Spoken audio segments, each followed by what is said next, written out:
ہندوستان میں دین کی شان ہی نہ ہوتی۔ آج دارالعلوم دیوبند ہر سال 1500 1600 1700 عالم پیدا کرتا اور ایک عالم پورے علاقے میں چلا جاتا، پورے علاقے میں دینی تبدیلی پیدا کر دیتا۔ دوستو دارالعلوم دیوبند کے جو بانی تھے مولانا قاسم نانوتوی، انہوں نے بچپن میں خواب دیکھا تھا میں خانے کعبہ کی چھت پر ہوں اور میرے جسم سے دودھ کی نہریں نکل کر ہر طرف جا رہی ہیں۔ کسی عالم کامل نے خواب کی تعبیر بتلائی تھی، یہ بچہ بڑا ہو کر حضور صلی اللہ علیہ وسلم کے دین کی خدمت ایسی کرے گا جس کا فیض پوری دنیا میں جائے گا۔ بتاؤ مسلمانوں، کعبے کا فیض پوری دنیا میں ہے کہ نہیں ہے؟ تو دارالعلوم دیوبند کا بھی فیض پوری دنیا میں ہے۔ امام حرم تشریف لائے تھے، وہ دارالعلوم کے فارغ نہیں ہیں، دارالعلوم کے پڑھے ہوئے نہیں، لیکن دارالعلوم میں تشریف لائے تھے۔ اپنی تقریر میں کہا میں دنیا کے جس ملک میں بھی گیا امام حرم ہونے کی حیثیت سے دارالعلوم دیوبند کا فیض سورج اب چاند کی طرح چمکتا ہوں دنیا کے ہر ملک میں۔ دوستو ابھی میں مولانا تقی صاحب کی تقریر سن رہا تھا، وہ پتہ نہیں کس تیرے ملک کا نام لیا، افریقہ کا کوئی ملک تھا بڑا ہی دور دراز کا، تو کہنے لگے تھکان ہو رہی تھی، دوستوں نے پروگرام بنایا کہ چلو جنگل میں سیر و تفریح کریں۔ چلتے چلتے چلتے صحرا میں ایک جگہ سیر و تفریح کے لیے مغرب کا وقت ہو گیا، تو ہم نے کہا قریب میں کوئی مسجد اور صحرا میں تو چلے، تو ایک مسجد نظر آئی، مسجد میں گئے، امام صاحب سے پوچھا آپ کہاں سے پڑھ کر آئے ہیں؟ کہنے لگے دارالعلوم دیوبند سے پڑھ کر آئے۔ مولانا تقی نے اپنی تقریر میں کہا، اور دوستوں میں اپنا واقعہ سناتا ہوں، ہم اپنے استاد محترم حضرت مولانا نعمت اللہ جو دارالعلوم دیوبند میں 90 سال کے بہت بڑے محدث ہیں، شیخ الاسلام کے شاگرد ہیں، ان کے ساتھ ہم فیجی گئے، بخاری ختم کر۔ فیجی ایسا ملک ہے جو دنیا کا سب سے پہلا ملک ہے، وہیں سب سے پہلے سورج نکلتا، سب سے پہلے فجر کی نماز نہیں ہوتی۔ چلتے چلتے چلتے چلتے لگتا تھا جہاز اترے گا ہی نہیں، پیر پھول گئے۔ جب اس جزیرے میں پہنچے تو دیکھا دورے تک کے مدرسے ہیں، بخاری پڑھائی جا رہی ہے۔ ہم نے ان علماء سے پوچھا کہاں سے پڑھ کر آئے آپ؟ کہنے لگے دارالعلوم دیوبند سے پڑھ کر آئے۔ دوستو کسی شاعر نے کہا ہے اڑائے کچھ ورق نرگس نے، کچھ لالے نے، کچھ گل نے، چمن میں ہر طرف بکھری ہوئی ہے داستان۔ دوستو میں آپ سے بتانا یہ چاہتا ہوں، جب مدرسہ شروع ہوا محرم کے مہینے میں مدرسہ کھلتا ہے، محرم صفر ربیع الاول ابھی ساری جماعت اولیاء جماعت اخرى رجب آتے آتے دورے تک کتاب، ایک استاد اور ایک شاگرد سے شروع ہوا مدرسہ، دورے حدیث تک کی تعلیم شروع ہو گئی۔ اور دوستو طلبہ مظفر نگر میرٹھ دیوبند کے نہیں، سمرقند و بخارا کے، کابل و قندھار کے، ایران و توران کے طلبہ چلے آئے۔ دوستو زمانے میں نہ ریڈیو نہ ٹیلی ویژن نہ اخبار، لیکن اللہ کی رحمت کے فرشتوں نے خبر کر دی، اے علوم نبوت کے دیوانوں چلو دیوبند کے علوم نبوت کا چراغ جلائے۔ دوستو جب طلبہ کی تعداد زیادہ ہوئی تو مولانا قاسم نانوتوی نے فرمایا مدرسے کی الگ عمارت ہوئی ہے، مسجد میں کب تک چلے گا؟ یہ طلبہ آزاد ہوتے ہیں، کبھی لوٹا ٹوٹ گیا، کبھی چٹائی پھٹ گئی، اس لیے مسجد مدرسہ الگ ہونا چاہیے۔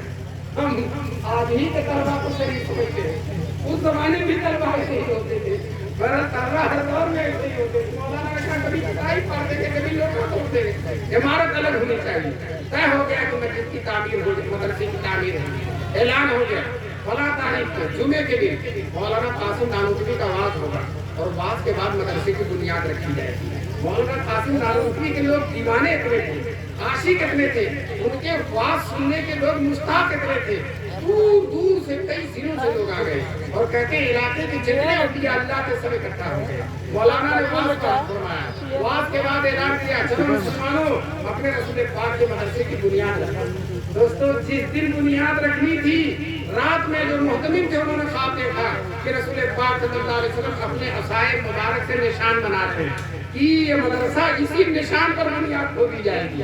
دوستو اسی نشان پر بنیاد کھودی گئی۔ ترانے میں دیوبند کے اس کا تذکرہ ہے، خود صافی کوثر نے رکھی میں خانے کی بنیاد یہاں، اسی بنیاد پر مدرسے کو کھودا گیا۔ دوستو عمارت کھودی گئی اور بنیاد کھودی گئی۔ سب سے پہلی یہ دیوبند کے سید نوریاں جی ملے شاہ نے رکھی، جن کے بارے میں یہ ہے کہ گناہ کرنا تو دور کے بعد ہے، ان کے دل میں گناہ کا خیال بھی نہیں گزرتا تھا۔ میں آپ کو بتانا چاہتا ہوں کیسے پاکیزہ لوگوں نے دیوبند کی عمارت رکھی ہے، دیوبند کی بنیاد رکھی ہے۔ دوستو الحمدللہ ثم الحمدللہ اس دیوبند کی برکت دیکھیے، آج چپے چپے میں مدرسے ہیں،